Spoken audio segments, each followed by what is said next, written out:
What's up, everyone? Welcome to today's video. Welcome to the Video Game Fight School channel. Thanks so much for tuning in. And yes, this is a Gotham Knights video. Don't worry, I will get to the point here in a little bit. In talking about Gotham Knights combat, the conversation seems to have, come up again. And you guys know I enjoy engaging in this conversation because a lot of people are, in my opinion, very misunderstood regarding Gotham Knights because it challenged the bare notion that your superhero character has to actually earn, something. I think if you want to maybe even talk about the theme of the game, these characters are Batman's proteges, so them having to earn anything should not necessarily be a foreign concept. It is also an RPG, having RPG elements where your gear is very, very consequential in your gameplay. One of my audience members said to me in a comment, Luke Stevens has a point about the gear not having or being anything special. That's a lie. If you go to your gear has all of its statistics, it has its capabilities, and you can view more details about your gear in order for you to be able to select carefully. If you look at your gear properties, where it says Ruthless Power, Ultimate Power, Ruthless Heal, Critical Resolve, these things all tie into your gameplay. In fact, some of them are actually designed for playing solo, some are designed for group play, and they are very much in tune with how your gear works. In fact, finding specific gear, sometimes some people might see gear like, okay, this is a level 64 mythic thrill seeker suit. This is also a level 64 momentum ability suit. What's the difference between both of them? If you look at the details here, you'll see that this Thrill Seeker suit has Critical Resolve, which cancels the damage taken on the next attack when your health is low, or hitting an enemy's weak point increases armor for a short duration. Or you can use critical countermeasures, which says instantly grants momentum when your health is low. With Nightwing, who has an extra momentum ability, extra momentum bar, this is huge. Because if you're in a bind and you need to maybe do something kind of evasive, or maybe you got to hit somebody with an area of effect attack, this suit already grants you the possibility of getting a 6th momentum bar. Very consequential in combat. So while you're listening to other people that didn't play this game, don't listen to them. Let your eyes be your own judge. When you look at this momentum ability suit and you look at its own capabilities, it has critical countermeasures, which is also something that's from another place. And then you have a TKO momentum. Knocking out an enemy increases momentum buildup for a short duration. Using an ability increases armor for a short duration. One reason momentum abilities are very huge in this game is because they answer a lot of the questions that a lot of people are asking, where it's like, oh, why doesn't this game have a counter button, and so on and so forth. I also saw another comment from someone else in our community that said, well, if Gotham Knights requires for you to play a specific or a certain way, I don't want to go out of my way to have to deal with that. I want to be able to play the game in a way that I like. But the truth of the matter is, you don't do that in any video game. It's just the reality. You see, game designers are very intelligent people. They design a game for you to play the game in a certain way. Anything else that is out of that way is more than likely an exploit, because they not only have their game designers, they have their QA designers. Some games explicitly tell you how to play them, some games don't. The reason I have Street Fighter here is because I want to basically put that notion aside. Because here in Street Fighter, if you go into like, say, something like combo trials, we want to look at the roster. We don't want to look at combo trials or whatever it is. The roster, okay, well, let's go to versus. Let's do one-on-one.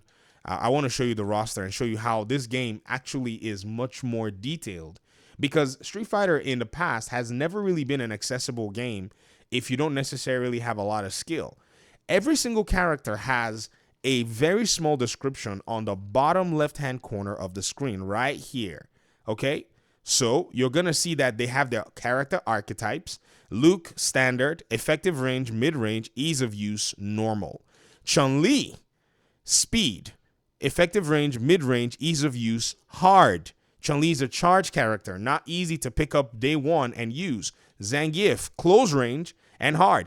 See, if you don't get close to the person with Zangief, you're going to be in a whole world of hurt. But if Zangief gets close to you, then you're going to be in a whole world of hurt, because these archetypes are designed for the character. Guile, long range, ease of use, normal. Cammy, ease of use, normal. Close range, speed. Dalsim is, I think, hard. Long range is tricky because he's a zoner. So in fighting games, we have archetypes, zoners, we have brawlers, we have grapplers. Manon, oh, she's a grappler, mid-range, and her goal is power. Kimberly, speed, mid-range. These archetypes are given to you here. In a game like Gotham Knights, they're actually not given to you with your different knights. Not unless you start actually playing the game are you going to realize that, oh, wait, all of these different characters that are in this game, they have their archetypes and ways that they're meant to be played most effectively.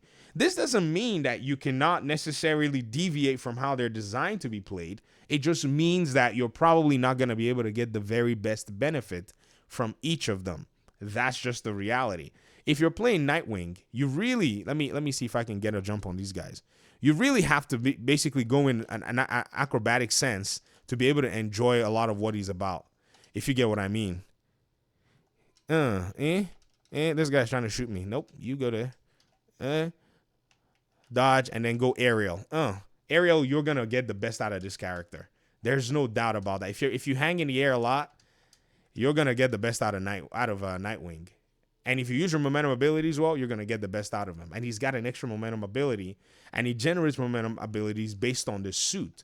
So I'm constantly using his momentum abilities that are aerial bound, constantly using his aerial, his directed momentum abilities that I can use to pretty much, one tap a character sometimes and go from there. So this is something that you have to pay very close attention to when you're looking at, say, these different video games. Because honestly, if you don't follow these rules, you're going to find yourself in a place where you're somewhat frustrated as to how these games are not necessarily bending to your will.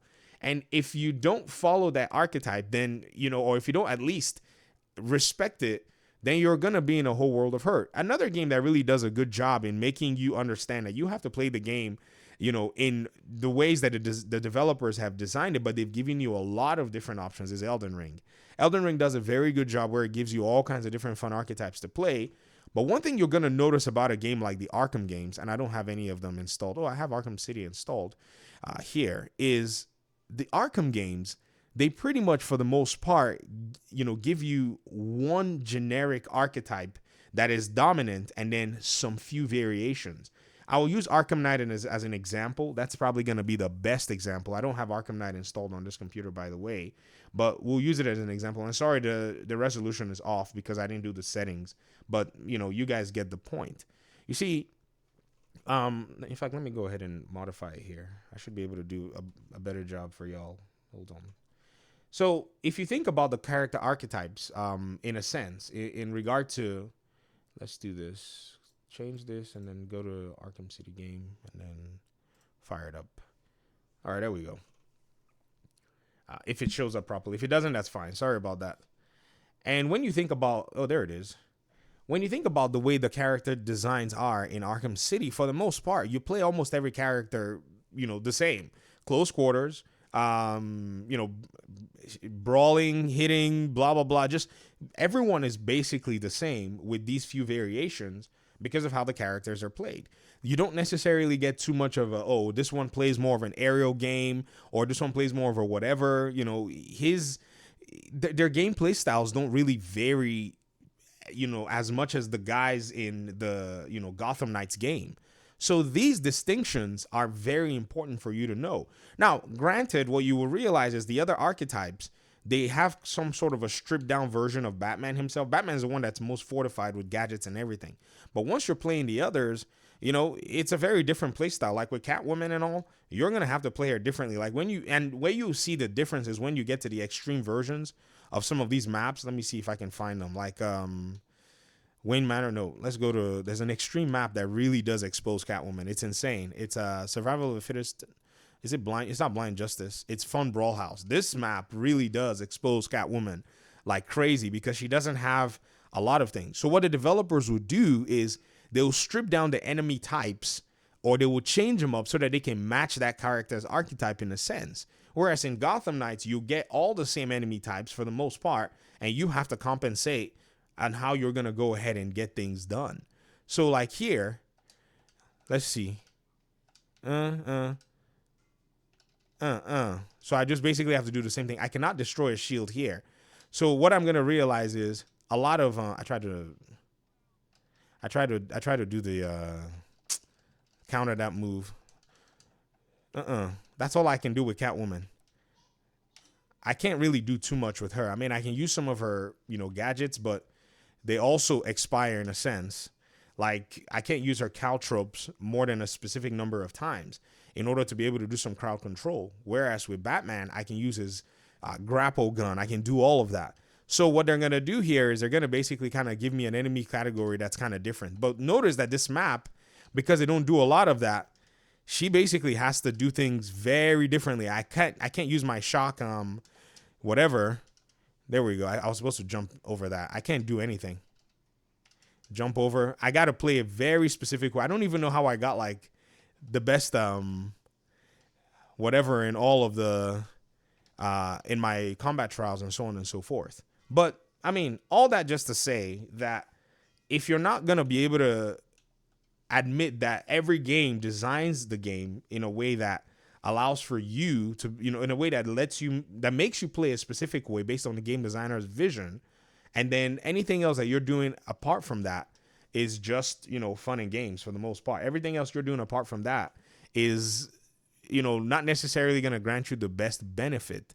Then, I don't necessarily know what to say, because at the end of the day, when you actually consider that this is how game design works, and this is how, developers have decided that you're going to go ahead and, play their game, you're going to realize that it's not really, you don't really have too much of those options in a sense, because you're already boxed in. That's just the reality. You can't really do much about it. You can do some really cool things that the designers have not necessarily put in the game, but it's going to be a one-off. It's not necessarily going to be a norm. If it becomes a norm, then the game is pretty much very broken. That's pretty much what it is. But game design has to be tight. If not, you allow room for exploits and so on and so forth. So I hope I made my case in this video. It was a freeform video. Pardon the technical difficulties that I faced here. When you're trying to launch 2 games and show 2 game examples, it's wild. Thanks so much for watching. Appreciate y'all. Peace out.